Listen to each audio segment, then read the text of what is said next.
أما بعد فأعوذ بالله من الشيطان الرجيم ولقد آتينا لقمان الحكمة أن يشكر لله ومن يشكر فإنما يشكر لنفسه ومن كفر فإن الله غني حميد.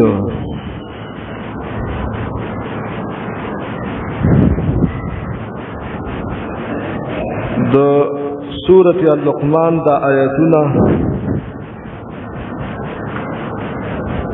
اللہ رب العزت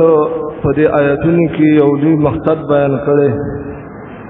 او یولی مقصد تا اشارہ کرے او وجہ دادا چی انسان چی کل اخفل مقصدو پی جنی اخفل کاری اغو پی جنی نو دا انسان بیا اخفل زیت رسیدلی شی دا انسان چې دی الله رب العزت به یو کمال ته رسوي او چې کله انسان کې د راشي بې پروايي راشي او خپل مقصد نه پیژني او صرف زندگی تیری سبا او بیګا کوي خپل ټیم پاسې کوي نو د دې کس الله رب العزت دا ژوند راتنګي دا د دنیا ژوند پر راتنګي الله رب العزت د پریشانی ور کوي امدارنګ ارسد د پټنشن کې اچي وړ زاده چې د انسان خپل مقصد نه پیژاندل او خپل مقصد ته نه رسیدل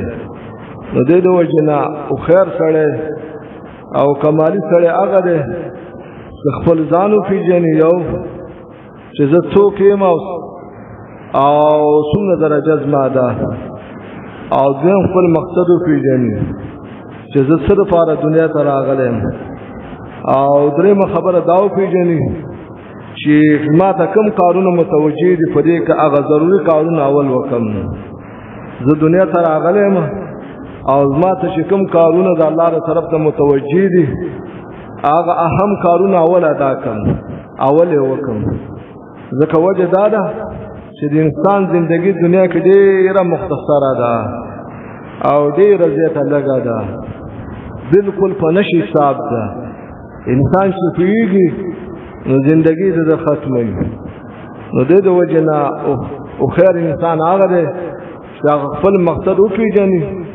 او خپل مقصد په روان شي نو الله رب العزت انسان کې به کمال پیدا کوي یو مقام او درجه ته رسوي هم په دنیا کې هم په آخرت کې هم او د وجنا چې کوم انسانانو مقصد نه پیژاندل ډېرو او خپل زندگی دغه نه پیژاندل اهمیت چې زما د جون څومره اهم ده او بس صرف بیګا به سبا بیګا د ډنګرو په شان ته زندگی تیرول او دا مقصد چې صرف خوراک او خور او سکل او دا مزه وي بس دغه مقصد نو د دې انسانانو په دنیا هم تاواني او آخرت هم تاواني نو د دې وجنا خپل مقصد ته فکر کول پکار دي او خپل مقصد نه دی رول پکار الله رب العزت ذکر د سورۃ المؤمنون په اخر کې وایي او چې کله دا الله رب العزت د جهنم ته بوزي او روان شي او خپل مقصد نه پیژاندل هم د خواهشات ژوندۍ تیر کړي او ژوند د ډنګرو په شان ته تیر کړي نو دا چې کله جهنم ته روان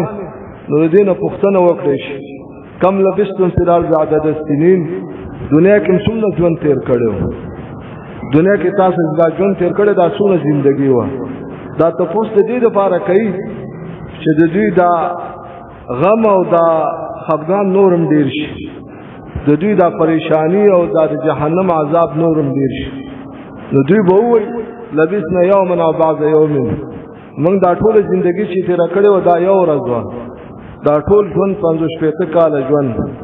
او بیا به وای نه دا نو یو ورځ نو بلکې نیمه ورځ و د ورځې بعضې حصه و ځینې حصه و ځکه ټوله ورځ هم نه وه تېره کړې نو سره د دې نه بیا به ډېر ورخطا شي بیا به وایي چې نه دا هم نه وه تېره کړې بلکې بلکل پته زموږ د ژوند نه لګېږي نو بیا به یو بل ته وایي فاسأل العادین تپوس وکړئ د شمار کوونکو نه چې کوم کس ښه په شمار پوهېږي د هغه نه تپوس وکړئ چې زموږ څومره زندګي دنیا کې تېره کړې وه نو دې د وجې نه د انسان زندگی ګوره دا ډېره اهمه زندگی ده او د الله رب العزت په نعمتونو کې یو لوی نعمت دی. که د دې زندګۍ فکر د څه او غم د څه د سوچ د څه چې دا ژوند به زما څنګه تېرېږي او څنګه ښایسته تېر کړم، نو د الله رب العزت به ډېر غیرتي ذات دی، ډېر رحم والا ذات دی. تا زندګي بې عبث نه تېروي، خامخا یو نیک کار کې د مصروفه ساتي، یا په تلاوت کې یا په دعاګانو کې او یا په عبادت کې مانځه کې او یا د مسلمان ته په خیر رسولو کې تېروي. ستا دا فکر دا سوچي چې دا وخت را ناسې تېر نشي، نو الله رب العزت ډېر غیرتي ذات دی. ځکه حدیث کې راځي الله رب العزت یا نه بظن عبدي، بنده چې ما څنګه ګمان کوي هغه رنګه سزا چلېږم. د بنده چې څنګه ګمان په ما او زمونږ څنګه زما په ما شوږي، الله رب العزت په هغه طریقو سزم چلېږم. نو دې د وجې نه مقصد مې دا خبره کې دا و چې الله رب العزت اهم شی موږ ته راکړی دی، یو اهم نعمت یې راکړی زندګي، او ډېره تېره ده لږه پاتې ده،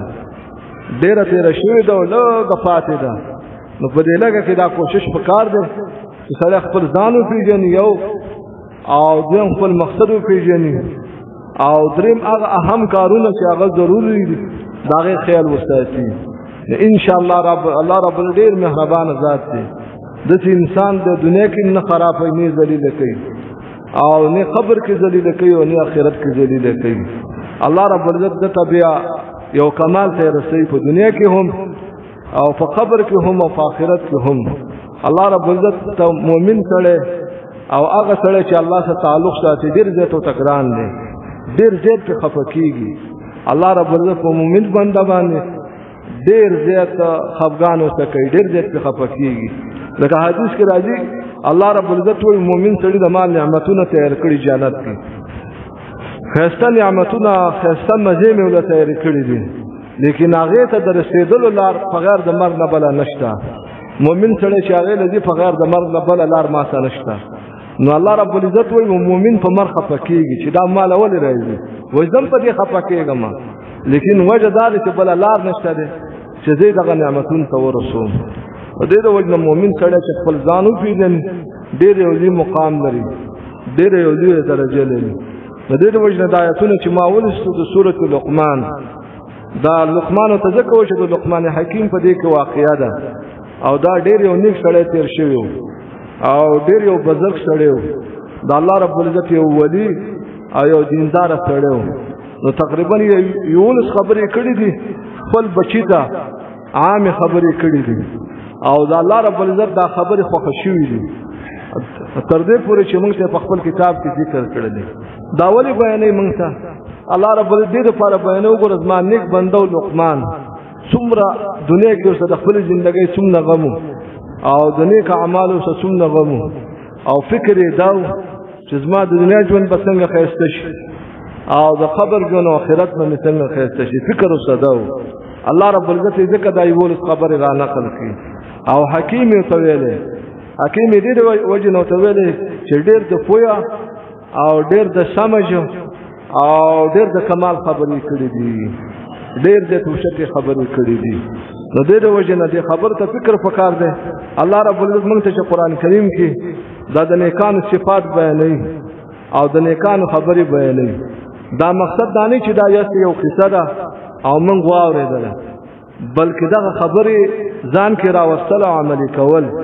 او په دغه خبرو باندې دا سړی دا کمال ته رسېدلی، په دغه خبرو باندې چې دې سړي کړي او الله رب العزت موږ ته را نقل کړي، دا سړی چې کمال ته رسېدلی په دې خبرو رسېدلی، دا په بل وجه نه رسېدلی چې یا سومال ډېرو یا بل څه کمال پکې و، بلکې دغه خبرو زندګي خپله برابره کړې وه او په دې خبرو باندې خپله زندګي تېره کړې وه. نو ځکه الله رب العزت موږ ته دا خبرې کوي. قرآن کریم کې دا قصې بار بار ذکر کېږي. د آدم علیه السلام واقعه و سورتونو کې راغلې، همدارنګه د موسی علیه السلام واقعه چې ګوري بار بار راغلې ده. دا ولې ذکر کېږي؟ ځکه وجه دا ده چې دې کې کمالي صفاتو الله رب العزت موږ ته بیانوي. اے مؤمنه تم ځان کې د کمال پیدا کړه، ښایسته صفات پیدا کړه. نو الله رب العزت دغلته ځکه دا واقعه په سورة لقمان کې به ټول سورت ته لقمان نوم کې خوسته. وجه دا و چې سړی ښه سړی او د ښه سړي د وجې نه دا نوم یې دې صورت ته کېښوسته. د دې وجې نه موږ ته نبي صلی الله علیه وسلم وایي چې کله تاسو ماشوم پیدا شي نو فاحسنوا اسمه ښایسته نوم ولږدئ، ښایسته نوم ولږدئ. ولې نبي صلی الله علیه وسلم وایي په ښه نوم کې او په ښایسته نوم کې یو ښایسته مقصد یو ښه معنا پرته وي. هغه صفات هغه کمال په دې ماشوم کې راځي، هغه ښایسته صفات او هغه کمال په دې ماشوم کې بیا راځي. او وجه دا ده چې هر یو نوم کې یو معنا یو مقصد پروت نو الله رب العزت په دې ماشوم کې بیا دغه کمال پیدا کوي. لکه مثال په طور باندې یو هلک د عبدالله نوم کېږي نو بیا ده کې د الله بندګي به یې ډېرې په نسبت د نورو باندې د الله عبادت یې ډېر خوښ وي. نو دې د وجه نبي صلی الله علیه وسلم موږ ته دا ویلي او نبی صلی الله علیه وسلم هغه نومونه بدل کړي چې هغې به معنا خراب او مقصد به غلط و، مقصد به غلط و معنا به خراب او هغه به بدلول. ولې وجه دا ده چې د غلط نوم د وجې نه په دې سړي کې غلط صفات راځي او همدارنګې په دې سړي کې دغه ګنده خویونه راځي. لکه یو حدیث کې راځي او صحابي وایي زموږ نیکه راغی نبي صلی الله علیه وسلم ته ایمان یې راوړه. وایي زموږ د نیکه نوم حزن و، حزن معنا خفا او تنګ خوی والا، حزن معنا خفا د سخت خوی والا معنا د عربی کې. وایي زموږ نیکه د نبي صلی الله علیه وسلم نوم بیان بدل کړ او سهل نوم یې ورته کېښوست. سهل معنا دا ده د ښه خوی والا او نرم مزاج والا ښایسته صفاتو والا. وایي دا نوم یې ورته کېښوست. وایي زموږ نیکه بدل نه کړ. وایي زموږ نیکه وویل چې ماله دا کوم نوم پلار او مور یې خوښ دی ما هغه نوم راله دی. نو هغه صحابي وایي دغه صفات بیا موږ کې موجود و په بچو کې هم او د دې په مسو کې هم هغه تنګوالی د خویو پکې و همدارنګې مزاج بیا هر وخت خفوز موږ د ټول ځکه د بد نوم بد صفات دي. نو دې د وجې نه دا الله رب العزت چې دا صورتونو ته نومونه دي نو وجه دا ده چې په دغه نومونو کې کمال پروت وي. الله رب العزت یو ښکلی دین را کړی دی، یو ښکلی دغه یې را کړی دی. نو الله رب العزت په دې سورة لقمان کې اهمه خبره موږ ته بیانوي د شکر. الله رب العزت اهمه خبره بیانوي د سورة لقمان کې د شکر ایستلو چې انسان ته شکر وباسه. الله رب العزت ولقد آتینا لقمان الحکمة ان اشکر لله. الله رب العزت لقمان ته ما پوهه ورکړې وه. د حکمت نه مراد سره د دین پوهه، ځکه دین کې د ډېره زیاته پوهه لرله او ډېر زیات سمج یې لره او الله رب العزت دته یو لوی کمال ورکړی و. تر دې پورې بعض علماو دته نبوت دغه کړی دی چې دا نبي خو صحیح دا د نبي نو یو نیک سړی و او الله رب العزت ځکه دا واقع ذکر کړی. نو الله رب العزت لقمان ته ما ویلو چې زما شکر ادا کا. دا شکر ډېر عجیبه عبادت دی. دا الله رب العزت ډېرې زیاتې بندګۍ دي، ډېر زیات عبادتونه دي، خو په عبادتونو کې اوچت عبادت او اهم عبادت شکر دی. ځکه وجه دا ده چې شکر دې کوو نو د هر عبادت توفیق به تا ته میلاویږي. د الله شکریه دې ادا کوله نو د مانځه توفیق به تا ته میلاویږي، د تلاوت به تا ته میلاویږي، د دعا توفیق به تا ته میلاویږي، د هر نیکۍ توفیق به تا ته میلاویږي. او دا کم نعمتونه د صحیح الله رب العزت کم درکړي نو دام دله باقي ساتي او د دې شکریه په وجه نورم زیات درکوي. شکر داسې یو عجیبه عبادت دی د الله رب العزت او د دې وجې نه قرآن کریم کې بار بار دا ذکر دی. دا خبره د شکر ځای په ځای ذکر ده. د الله رب العزت دا شاکر بنده ډېر زیات خوښ چې هر یو وخت د الله رب العزت شکر وباسي. لکه د نوح علیه السلام په باره کې راځي 28 سپاره کې سورة زاریات کې انه کان عبدا شکورا. الله رب العزت زما بنده او ډېر شکر کوونکی و. الله رب العزت صفت کوي چې زما شکر به هر وخت ادا کوو. نو مفسرین لیکي وای نوح علیه السلام کې کمال دو کان اذا اکل قال الحمد لله. چې کله به خوراک کو خپه به خوله ته دننه کوله د الله حمد به ادا کوو. و اذا شرب قال الحمد لله. او چې کله به وبس کړي هم د الله حمد به ویو. همدارنګه ولم یبتشوا شیئا الا قال الحمد لله. وای لاس کې به چې کله یو شی راواخست او وبینیو د الله حمد به ادا کوو. که په ناسته به د ناسته به د الله شکر به ادا کوو او که ولاړو په ولاړه به د الله شکر ادا کوو. هر وخت کې د الله رب العزت شکر کوونکی بنده و. نو دې د وجې نه دا شکر ډېر یو عجیبه عبادت دی او الله رب العزت دې د وجې نه قرآن کریم کې وایي دا کې سورة نساء کې لئن شکرتم وآمنتم لأزیدنکم. الله رب العزت وایي چې دا دوه صفتونه د کرال نعمت هم د لزیتوم او په نعمت کې دا مشواله مې اچوم یو شکر او یو په ما باندې ایمان راوړل لئن شکرتم وآمنتم دا شکر یې مخکې ذکر کړم دلته وجه دا ده چې شکر دې کیو نه نو د شکر د وجه نه به ستا ایمان ترقي کوي د شکر د وجه نه به ستا نیک عمل ترقي کوي او د شکر د وجه نه به نور کمالونه ته رسېږي چې شکر دې کیو نو ځکه الله رب العزت ته دا ایمان مقدم دی ایمان راوړل مخکې دې په چا باندې شکر باندې خو دلته شکر مقدم کړی وجه دا ده چې دا ډېر بنیادي صفت دی دا د کرال نو هر څه ته کې بیا راتلی شي هر بندگی هر ښایسته صفت دا به تا کې راځي او د هر ګنده صفت نه د هر ناروا نه به الله رب العزت ساتي د دې د وجې نه د الله رب العزت شکر ایستل په هر وخت کې او په هر وخت کې د الله رب العزت راضي کېدل دا ډېره اهمه خبره ده نن سبا دا دوه مرضونه موږ کې ډېر دي یو راکې غفلت ډېر دی ناخبري سترګې مې پټې کړې همداسې زندګي تېروو دا فکر هم نشته چې دا زندګي څومره زر زر روانه ده منډې وایي نن ورځ مې تېره شوه هغه د عمر کې مې کمی راغی د دنیا نه لرې شوم قبر ته نږدې شوم همدارنګې ټوله زندګي مې داسې روانه ده تېرېږي او غفلت کې پراته بالکل او دویمه دا ده چې موږ کې ناشکري ډېره زیاته ده هر سړی فریاد کې دی هر سړی د الله نه مرور او خفه دی او هر سړی زړه تنګ دی او هر سړی پریشانه دی نه ډوډۍ خوند ورکوي نه خوب خوند ورکوي نه کور کې زندګي نه خوند ورکوي نه بهر زندګي هر څه پرې راتنګ دي دا ژوند دې بالکل راتنګ شوی دی نو وجه دا ده چې موږ کې ناشکري ډېره زیاته راغلې ده او دا ناشکرۍ سزا دا ده غټه سزا یې دا ده چې الله رب العزت باندې دا زندګي راتنګوي دا شته نعمتونه سړي دا بیا خوند نه درکوي نه به د ډوډۍ ځای ښایي نه به خوب خوند درکوي نه به خبرې خوند درکوي نه به ناست او نه ګرځېدل دا وجه څه ده ناشکري ډېر زیات بد شی دی د دې وجې نه د موسی علیه السلام خپل قوم ته بیان وکړو تورات کې ذکر او دا بیان الله رب العزت سورۃ ابراهیم کې موږ سره نقل کړ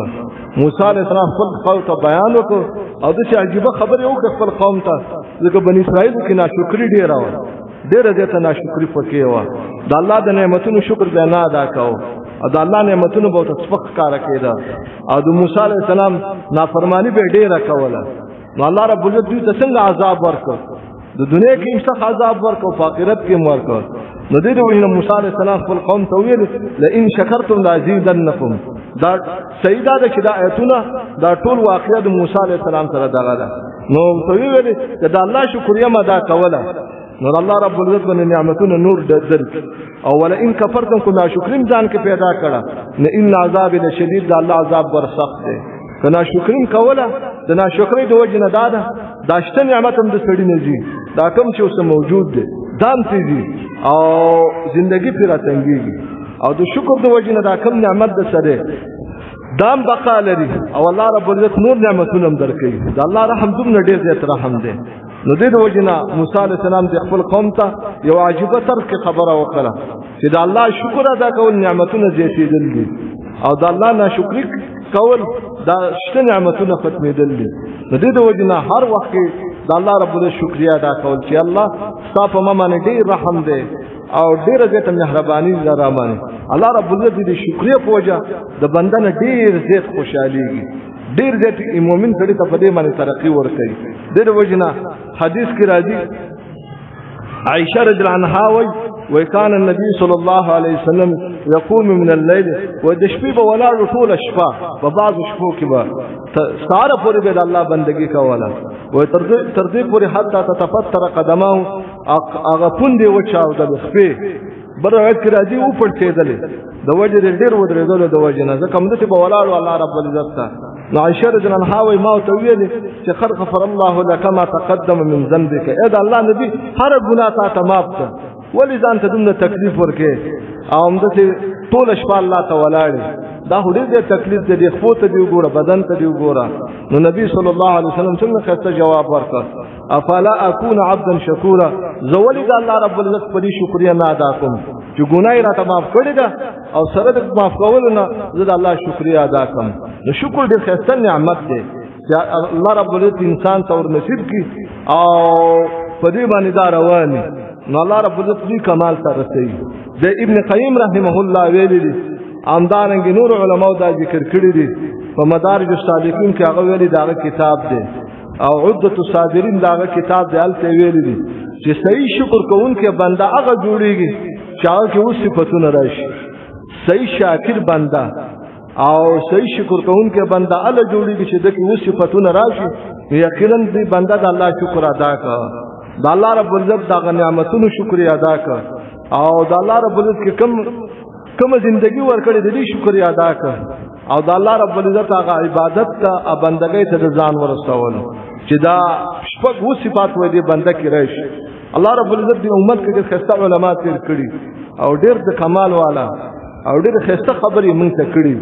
او ډېر نصیحت پکې پروت دی مونږ ته خو ارمان دی چې علما او اقوال سره ګوري او اوري د خلقونه یقینو کې د انسان په ایمان کې ترقی راځي او د انسان په نیک عملونو کې راځي او انسان ته دا شوق ورکړي چې د ایمان کې بس ما څنګه زیادت راشي او نیک عمل کې بس ما څنګه زیادت راشي انسان ته دا شوق ورکړي ځکه انسان مثال د سیده لکه د موبایل د بیټرۍ چې څومره ته خبره بار بار کېږي چارج او چې څومره دغه غفلت راځي نو ستې په دې کې راځي غفلت نو د دې وجنه هغه د علماء لیکلي دي چې انسان کې و صفات پیدا شي نو یقینا دا د الله رب العزت صحیح شاکر بنده جوړیږي اول دا ده چې حب الشاکر مع المشکور دا اول ذکر کړي چې دغه بنده به د الله رب العزت سره مینه محبت ساتي نو تبع الله صحیح شکر ترسيږي چې تاسو په ځل کې دی چې د خپل رب سره د خپل خالق سره د خپل پیدا کونکي ذات سره ستاسو انتهایی محبت د هر چا نه د محبت ډیر د خپل پلار نم د محبت ډیر او د خپل بچو نم ډیر خپل مال نم ډیر او د خپل ځان نم ډیر د الله رب العزت محبت دا مینه تاسو په ځل کې بار بار په دې طریقه راوستله نو دا به څنګه راځي د دې خبر سره تکرار او سوچ کوي چې واقعي د الله رب العزت ما مینه څنګه پیدا شي نو د مینې پیدا کېدل به ډېر اسباب دي لو دا نیک عمل کوه نو الله رب العزت ستامینه محبت پیدا کیږي او ځون د ګناہوں نه ځان ساته ګناہوں نه پرهیز کوه او دریم دې لپاره دعاګانې غواړه نو الله رب العزت تابع دي ترسي او سرورم دا ده چې انسان د الله رب العزت مینه په دې پیدا کیږي چې هغه اسباب وګوري چې دا غي په وجه د الله مینه حاصلېږي لکه نبی صلی الله علیه وسلم ذکر کړی لکه مسواک وهل د مسواک په پابندي کول په دې په وجه انسان سره الله رب العزت مینه محبت او کمال پیدا کیږي تقریبا په حدیثو کې 12 اسباب د لپاره خوذل شوی دي 12 اسباب چې انسان کې د الله رب العزت محبت په څه طریقه راځي نو اول شاکر به تعالی جوړيږي چې د خپل رب سره مینه محبت ډیر زیات یقینو کې جدا مینه محبت صادر کې راغی او د دې سوچ دسو یقین ته د الله رب العزت شاکر بنده جوړېدل شي او شکر تر رسیدل شي دا یو دغه دی دوی بیان کړی چې انسان کې دا راشي چې الثناء او الحمد لله على ما اولاه ودا کوم نعمتونه چې د سره دي دا کوم نعمتونه چې الله رب العزت ورکړي دي ځواني ورکړي دي عقل ورکړي دي سناسه مال ورکړي دي سناسه بچي ورکړي سناسه په دین باندې پوهه ورکړي په دې باندې د هر وخت د الله رب العزت حمد ادا کوي په دې نعمتونو باندې د الله رب العزت هر وخت حمد ول الحمدلله یا الله ستاسو ډیر حمد دې ستاسو ډیر مهرباني ده په ما باندې چې دا کوم نعمتونه په ما باندې دي دا ستاسو فضل او د مهرباني د وجنه دي انسان په خپل کې هر وخت د الله رب العزت حمد او شکر هر وخت کې کدا ناز دي کدا را پاسيږي د وجنه نبی صلی الله علیه وسلم موږ ته دغه دعاګانې راغوډلې دي چې هر وخت د الله رب العزت حمد وي نو انسان الله شاکر جوړيږي چې دا کوم نعمتونه دي د سدي په دې نعمتونو باندې د خپل رب شکریا ادا کول او په دې نعمتونو باندې د الله رب الحمد ویل الحمدلله الله شکر دې یا الله ستاسو ډېر رحم دې په ما باندې چې دومره سناسه دنیا کې د خسته راغرا کړې دي ژوندۍ خسته دین ایمان دې را نصیب کړی دی همدارنګه خسته بچی دې را نصیب کړی دي انسان الله شاکر به جوړيږي هر وخت د الله رب الحمد ویل او هر وخت د الله رب العزت راضي کېدل انسان الله شکر کوونکی جوړيږي او درې مغوی لیکلي دي چې انسان کې دا پیدا شي چې التواضع والتضرع لله تعالی انسان الله شاکر جوړيږي چې انسان کې عاجزي پیدا شي خاکساری پکې پیدا شي. بالکل الله رب العزت ته عاجزي کوي او د بندگانو نمځان اوچت نه ګڼي، د بندگانو نمځان اوچت نه ګڼي، تکبر نه کوي. او الله رب العزت هر وخت ځان عاجز ساتي. الله رب العزت هر وخت خپل سر ښکته کړی او همدارنګه الله رب العزت هر وخت دا ځان ذلیل ساتي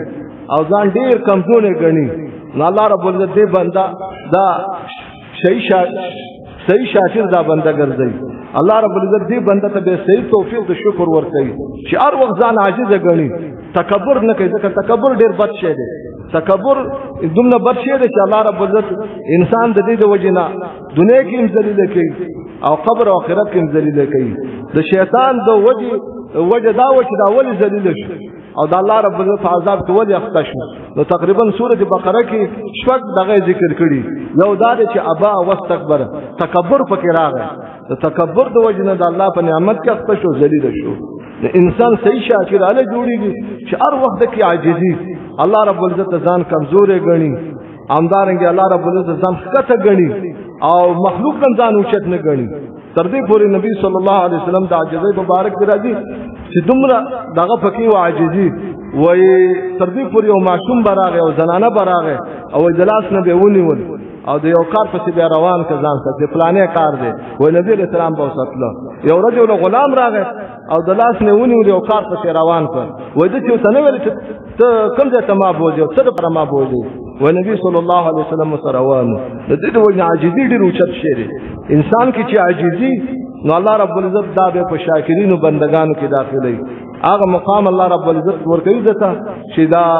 لویه درجه دته ورکوي. انسان کې یو صفت دا راځي چې عجز پکې او څلورمې دا ویلې چې په انسان کې څه راشي؟ عبادت راشي. د عبادت ماده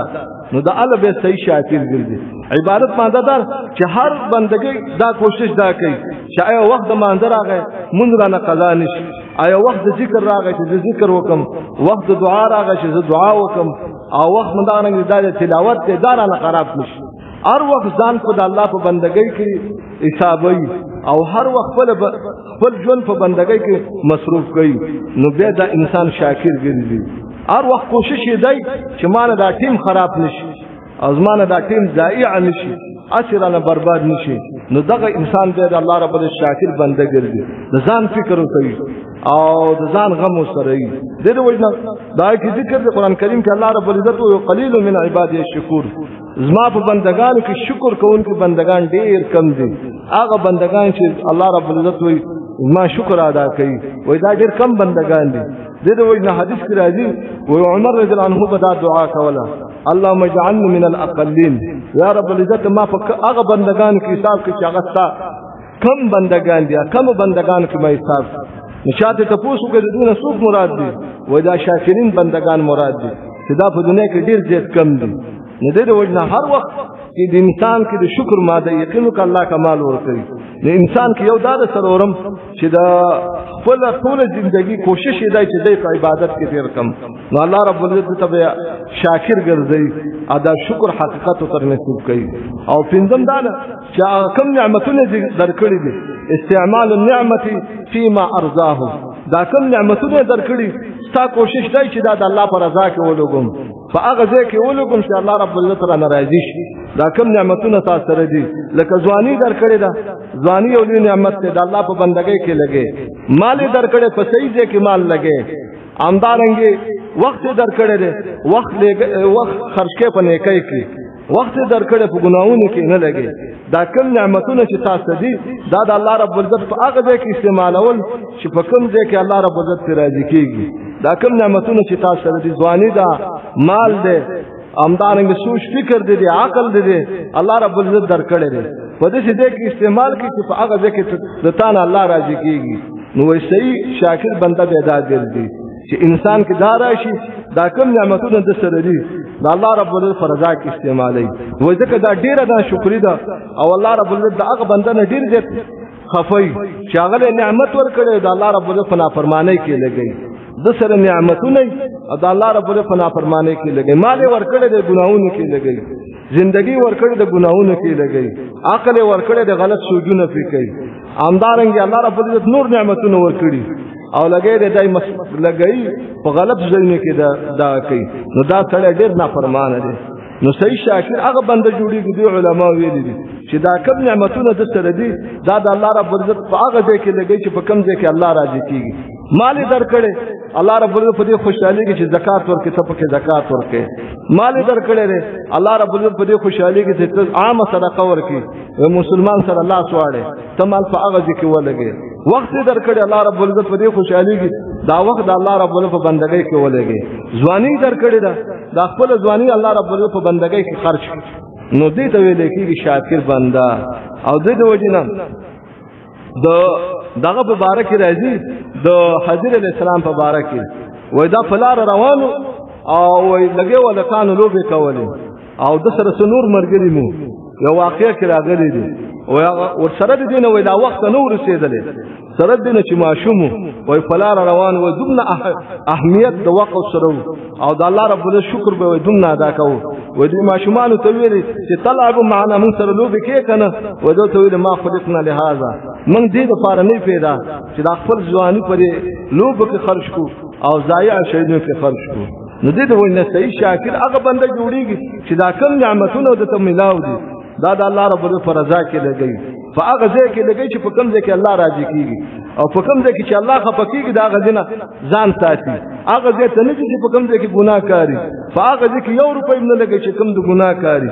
هغه ځای ته نه ورځي چې کوم ځای کې د الله رب العزت نافرمانی یا د نبی صلی الله علیه وسلم د احادیثو خلاف کیږي دا غزنه ځان ساتي نو دا صحیح شاکر بنده جوړیږي او بل هغه لیکلي دي چې شاکر بنده هغه جوړیږي چې عدم استعمال نعمتي فيما يكره وإذا بندن استعمالي دا الله نعمتونه فهغه ځکه چې فهم ځکه الله رب العزت خفه کیږي دا الله رب العزت د دسته چې کم نعمتونه ورکړي دي کم نعمتونه و دغه نعمتونه فهغه ځکه نه استعمالي چې په کم ځکه الله رب العزت خفه کیږي ځواني ورکړي دا او دا رنګ ځواني په ګناهونو کې نه استعمالي دا رنګ مال ورکړي دي پرواجونه کې نه لګي په ګناهونو کې نه لګي امدارنګ الله رب العزت عقل ورکړي دي پر خپل عقل باندې غلط سوچونه